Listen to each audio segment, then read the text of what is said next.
सेपू बड़ी और बदाने की प्रधानमंत्री नरेंद्र मोदी को नहीं आई याद, नया शिगुफा छोड़ गए मोदी। मेरा पर्सनल काम जनता के नाम, हर मंदिर में जाकर मेरी ओर से टेके माथा। सांसद बनने के बाद मंडी में बनाई जाएगी एयर कंडीशनिंग 2 मंजिला लाइब्रेरी। कांग्रेस प्रत्याशी विक्रमादित्य सिंह का युवाओं से वादा, लाइब्रेरी में हर तरह की सुविधा रहेगी उपलब्ध। भाजपा प्रत्याशी सुधीर शर्मा ने फिर खींची सियासी तलवार, बोले लाखों की जमीन खरीदकर करोड़ों में बेचने वाली घोटाला सरकार कांग्रेस, झूठ की दुकान लेकर धर्मशाला आते हैं मुख्यमंत्री।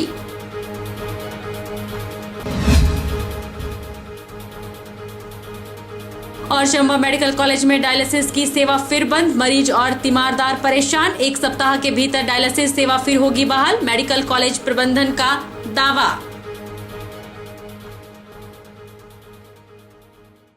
नमस्कार, आप देख रहे हैं HP 24/7। मैं हूं आपके साथ परी शर्मा। शुरुआत करते हैं देश के प्रधानमंत्री नरेंद्र मोदी से, जो आज हिमाचल प्रदेश आए थे, जहां उनकी 2 रैलियां हुई, नाहन और मंडी में। मंडी में कांग्रेस पार्टी पर उन्होंने हमला भी जमकर बोला।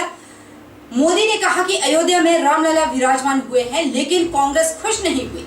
हिमाचल फिर एक बार 4-0 से हैट्रिक बनाने जा रही है। देश लगातार तीसरी बार कांग्रेस को रिजेक्ट करने जा रहा है। प्रधानमंत्री ने कांग्रेस द्वारा कंगना रनौत पर की जा रही बयानबाजी को भी हर बेटी का अपमान बताया। वहीं उन्होंने हिमाचल कांग्रेस को भी जमकर घेरा और कहा कि हिमाचल कांग्रेस सरकार कुछ ही दिन की मेहमान है। प्रधानमंत्री नरेंद्र मोदी ने हिमाचल प्रदेश के मंडी में कदम रखा तो मोदी से पूरा पंडाल बोल उठा। बहुत बहुत धन्यवाद। मैं प्रदेश के विशाल जनसभा को संबोधित करते हुए मोदी ने कांग्रेस पर भी जमकर हमला बोला। उन्होंने कहा कि आज अयोध्या में रामलला विराजमान हुए हैं, हिमाचल इससे बहुत खुश हुआ है, देवी देवता का आशीर्वाद बरस रहा है, लेकिन कांग्रेस इससे खुश नहीं है। अगर आपके एक वोट ने मोदी की ताकत नहीं बढ़ाई होती तो कांग्रेस कभी राम मंदिर नहीं बनने देती। मोदी ने कहा कि मैं याद दिलाना चाहता हूं कि पालमपुर में भाजपा की कार्य समिति की बैठक थी, उसमें जो निर्णय हुआ था उससे एक इतिहास रचा गया था। इसी अधिवेशन में भाजपा ने अयोध्या में भव्य राम मंदिर का निर्माण का संकल्प लिया था, यानी हिमाचल राम मंदिर के निर्माण की संकल्प भूमि है। हिमाचल में लिया गया वो ऐतिहासिक संकल्प सिद्ध हो चुका है। 500 साल का इंतजार, 500 साल अवतरित संघर्ष चला, लाखों लोगों ने शहादत भी दी। अब वो 500 साल का इंतजार खत्म हुआ। ये इंतजार खत्म किया आपके एक वोट ने, आपके एक वोट की ताकत ने। पालमपुर यहां से ज्यादा दूर नहीं है और मैं आज याद दिलाना चाहता हूं कि भाजपा का पालमपुर बीजेपी की वर्किंग कमेटी थी और पालमपुर बीजेपी वर्किंग कमेटी में जो निर्णय हुआ, इसी हिमाचल की धरती में जो निर्णय हुआ उसे इतिहास रचा गया था। इसी अधिवेशन में भाजपा ने अयोध्या में भव्य राम मंदिर निर्माण का संकल्प लिया था।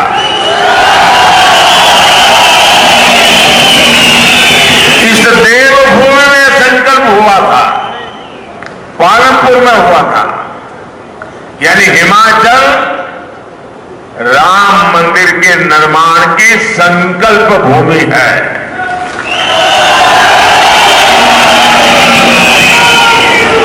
हिमाचल में लिया गया वो ऐतिहासिक संकल्प सिद्ध हो चुका है।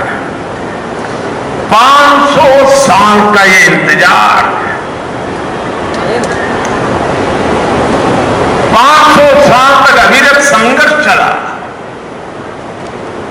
कितनी पीढ़ियों ने इंतजार करते करते अपना जीवन पूरा कर दिया, लाखों लोगों ने शहादत दी। अब 500 साल का इंतजार खत्म। किसने किया? ये इंतजार खत्म किसने किया? इस इंतजार को खत्म किसने किया? जरा आवाज दबी हुई लग रही है। किसने किया? किसने किया? किसने किया? आपका जवाब 100% गलत है।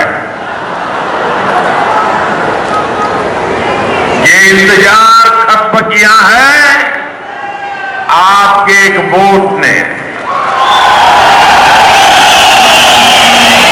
ये आपके वोट की ताकत है जिसने 500 साल का इंतजार खत्म किया।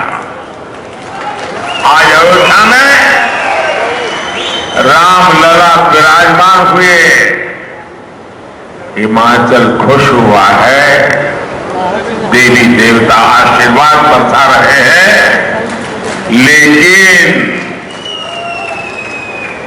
लेकिन कांग्रेस खुश नहीं है। मोदी यही नहीं रुके। मोदी ने कहा कि 2024 के इस चुनाव में 5 चरणों के चुनाव खत्म हो चुके हैं। इन 5 चरणों में भाजपा यानी कि एनडीए को पूर्ण रूप से बहुमत मिल चुका है। अब इसमें हिमाचल की 4 सीटें और जुड़ जाएंगी तो सोने पर सुहागा हो जाएगा। मोदी ने कहा कि मैं देख रहा हूं कि हिमाचल फिर एक बार 4-0 से हैट्रिक बनाने जा रहा है। देश लगातार तीसरी बार कांग्रेस को रिजेक्ट करने जा रहा है। उन्होंने कहा कि आपने दशकों तक कांग्रेस का शासन देखा है। कांग्रेस को एक ऐसा भारत पसंद है जहां गरीबी हो, संकट हो, नागरिक समस्याओं से घिरे हुए हो। इसलिए वो देश में पुराने हालात वापस लाना चाहती है।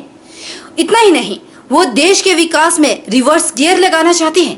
इसलिए कांग्रेस कह रही है कि अगर हम सत्ता में आएंगे तो 370 वापस लाएंगे, सीएए को खत्म करेंगे। कांग्रेस के साथी तो ये भी कह रहे हैं कि हम देश के परमाणु हथियार को खत्म कर देंगे। मोदी ने समान नागरिक संहिता का संकल्प लिया है। इस देश को वो नहीं बना सकते जो सिर्फ बाप दादा की विरासत पर ही जीते हो। इस देश को वो बनाएंगे जो मिट्टी से उठकर पहाड़ जितनी ऊंचाइयां छूते हो। 5 चरणों के चुनाव हो चुके हैं। इन 5 चरणों में बीजेपी एनडीए को बहुमत से ज्यादा सीटें मिल चुकी हैं।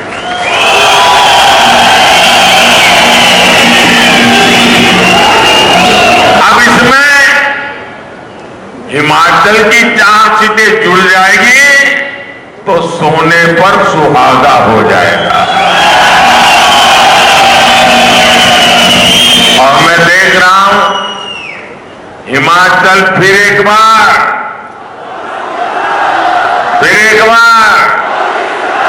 और उसके लिए 4-0 से हैट्रिक बनाने जा रहा है। देश लगातार तीसरी बार कांग्रेस को रिजेक्ट करने जा रहा है। साथियों, आपने दशकों तक कांग्रेस का शासन देखा है।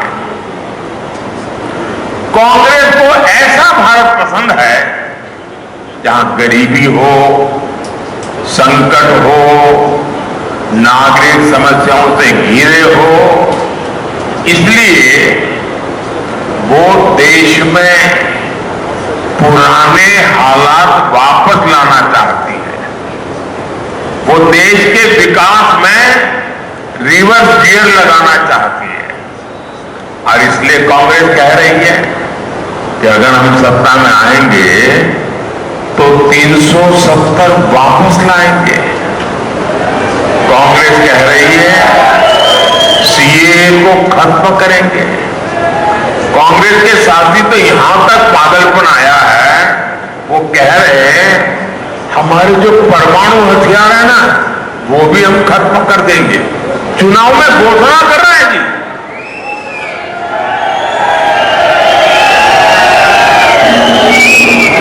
साथियों, मोदी ने समान नागरिक संहिता का संकल्प लिया है, लेकिन कांग्रेस समान नागरिक संहिता का विरोध कर रही है। कांग्रेस मुस्लिम पर्सनल लॉ के बहाने शरिया को समर्थन देती है। कांग्रेस गौर सांप्रदायिक है। कांग्रेस गौर जातिवादी है। कांग्रेस गौर परिवारवादी है। साथियों, इस देश को वो नहीं बना सकते जो सिर्फ बाप दादा की विरासत पर ही जीते हैं। प्रधानमंत्री नरेंद्र मोदी मंच से बोले जा रहे थे और पंडाल से लोग मोदी मोदी कर रहे थे। मोदी ने कहा कि कांग्रेस ने मंडी का नाम लेकर कंगना के लिए जो भद्दी बातें कही हैं, वो मंडी का अपमान है, छोटी काशी का अपमान है, हिमाचल के अपमान है, हिमाचल की हर बेटी का वो अपमान है। ये कांग्रेस 21वीं सदी में आ ही नहीं रही। लोग आगे बढ़ते हैं लेकिन कांग्रेस के साथ उल्टा है। कांग्रेस उल्टा चलती है। ये 20वीं सदी की तरफ जा रही है। कांग्रेस का शाही परिवार घोर बेटी विरोधी है। कांग्रेस महिला विरोधी है। कांग्रेस हिमाचल को बर्बादी के रास्ते पर ले जा रही है, इसलिए इसे रोकना जरूरी है। उन्होंने कहा कि आप बेटियों को खूब पढ़ाए। मैंने सैनिक स्कूल बेटियों के लिए भी खोल दिए हैं। वहीं मोदी ने हिमाचल सरकार को भी खूब घेरा। हिमाचल सरकार को ये तक कह दिया कि हिमाचल में सरकार जाने वाली है, ये ज्यादा दिन चलने वाली नहीं है। आप राज तिलक की तैयारी करें। कांग्रेस उसी दकियानुसी सोच में डूबी हुई है। आपने देखा है, अपने दम पर सफलता हासिल करने वाली बेटियों को कांग्रेस क्या बोलती है। कांग्रेस ने मंडी का नाम लेकर कंगना जी के लिए जो भद्दी बातें कही है, वो मंडी का अपमान है, छोटी काशी का अपमान है, वो हिमाचल का अपमान है, हिमाचल की हर बेटी का अपमान है। जिस हिमाचल में शिकारी माता, मां ज्वाला, मां चिंतपूर्णी, मां भीमा काली की पूजा होती है, वहां की बेटी का ऐसा अपमान आज तक कांग्रेस के शाही परिवार ने इसके लिए माफी तक नहीं मांगी है। अभी भी 21वीं सदी में नहीं आ पाई है। लोग आगे बढ़ते हैं, कांग्रेस उल्टा चलती है। ये 20वीं सदी की तरफ, 19वीं सदी की तरफ जा रही है। कांग्रेस का शाही परिवार गौर बेटी विरोधी है। पूरी कांग्रेस गौर महिला विरोधी है। लेकिन हिमाचल के मेरे परिवारजनों, मेरी बात लिख लीजिए। आप अपनी बेटियों को खूब पढ़ाइए, उनको खुला सुरक्षित माहौल देने और नई बुलंदियां देने की गारंटी ये मोदी की गारंटी है। मैंने सैनिक स्कूलों और डिफेंस एकेडमी के दरवाजे बेटियों के लिए खोल दिए। मैंने सेना में बेटियों के लिए जो दरवाजे पहले बंद थे, वो भी खोल दिए। कांग्रेस प्रत्याशी विक्रमादित्य सिंह ने युवाओं को आश्वस्त किया है कि सांसद बनने के बाद मंडी में 2 मंजिला भवन बनाया जाएगा, जहां प्रतियोगी परीक्षाओं की तैयारियां युवा वर्ग कर सके। डॉक्टर भीमराव अंबेडकर के नाम से एयर कंडीशनिंग भवन बनाया जाएगा। कांग्रेस प्रत्याशी विक्रमादित्य सिंह ने कहा है कि हमारा विजन मंडी संसदीय क्षेत्र के हर वर्ग के लिए साफ है। युवा विद्यार्थी जो अपने बेहतरीन भविष्य के लिए IAS, HAS सहित अन्य प्रतियोगी परीक्षाओं की तैयारी कर रहे हैं, उनको एक अच्छा और साफ सुथरा भवन दिया जाएगा। डॉक्टर भीमराव अंबेडकर के नाम से 2 मंजिला एयर कंडीशनिंग भवन बनाया जाएगा, जहाँ शांत वातावरण में परीक्षाओं की तैयारी युवा कर सकेंगे और आने वाले समय में प्रदेश और देश का नाम रोशन कर सके। रामपुर में भी इस तरह की लाइब्रेरी बनाई गई है और सांसद बनने के बाद मंडी में इस तरह की लाइब्रेरी बने, इस वचन को अवश्य पूरा किया जाएगा। हमारा विजन मंडी संसदीय क्षेत्र के हर वर्ग के लिए बिल्कुल साफ है। वैसे ही जो हमारे प्रदेश के और खास करके मंडी जिला के युवा हैं, उनके बेहतरीन भविष्य के लिए हमने ये निर्णय लिया है कि जितने भी हमारे विद्यार्थी स्टूडेंट्स जो मंडी विश्वविद्यालय में और वहाँ के महाविद्यालय में पढ़ने आते हैं और कॉम्पिटिटिव एग्जाम्स की तैयारी करना चाहते हैं अपने बेहतरीन भविष्य के लिए, चाहे वो HAS है, चाहे वो IPS के लिए है, चाहे वो IAS के लिए है, IFS के लिए है या और कॉम्पिटिटिव एग्जाम्स है, उसके लिए तैयारी करने के लिए उनको एक अच्छा भवन मंडी के अंदर होना चाहिए, एक लाइब्रेरी होनी चाहिए। तो मैं आपको ये विश्वास दिलाना चाहता हूँ कि बतौर सांसद हमारी ये प्राथमिकता रहेगी कि हमारे जो देश के संविधान के निर्माता है डॉक्टर भीमराव अम्बेडकर साहब, उनके नाम पर एक 2 मंजिला भवन जो है एयर कंडीशन हमारे स्टूडेंट्स के लिए हम वहाँ पर बनाएंगे, जहाँ पर वो आराम से शांति के इन्वायरमेंट में, एक अच्छे इन्वायरमेंट में अपने भविष्य की जो है वो एग्जाम्स के लिए तैयारी कर सके और आने वाले समय में देश का और प्रदेश का नाम रोशन करे। ये हमारा प्रयास हमारे युवा साथियों के लिए, हमारे विद्यार्थियों के लिए रहेगा, जिसको मैं निश्चित तौर से पूरा करूंगा। हमने रामपुर में भी इस तरीके की एक लाइब्रेरी बनाई है और आने वाले समय में मंडी में भी बनाई जाएगी। ये मैं आपको पूरा विश्वास दिलाना चाहता हूँ। मुख्यमंत्री सुक्खू के धर्मशाला में दिए गए झूठे बयानों पर भाजपा प्रत्याशी सुधीर शर्मा ने फिर सियासी तलवार खींच ली।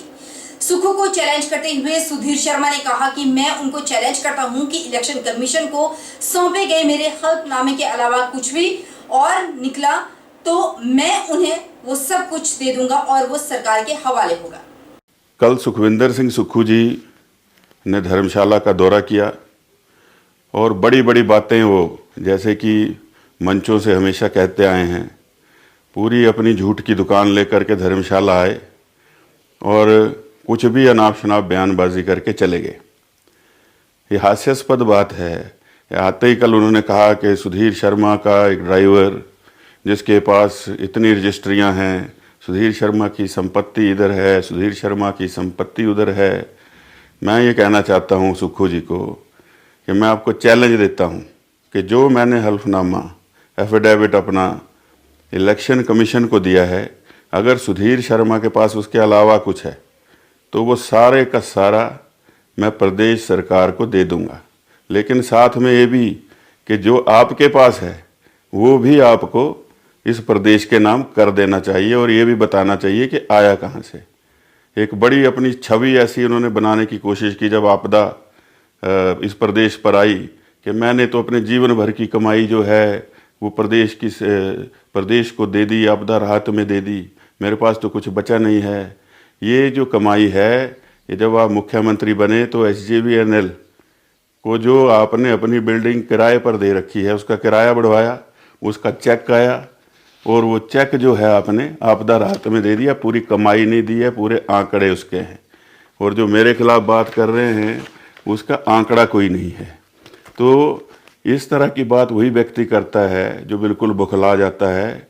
मुझे तो लगता है, मैंने पहले भी कहा है कि उनको तो पहले तो मुझे लगता था कि मैं सपने में आता हूँ, अब मुझे लगता है कि उनको हेलुसिनेशन हो रही है। रुकेंगे छोटे से ब्रेक के लिए, ब्रेक के उस पार फौरन लौटेंगे, बने रहिए हमारे साथ।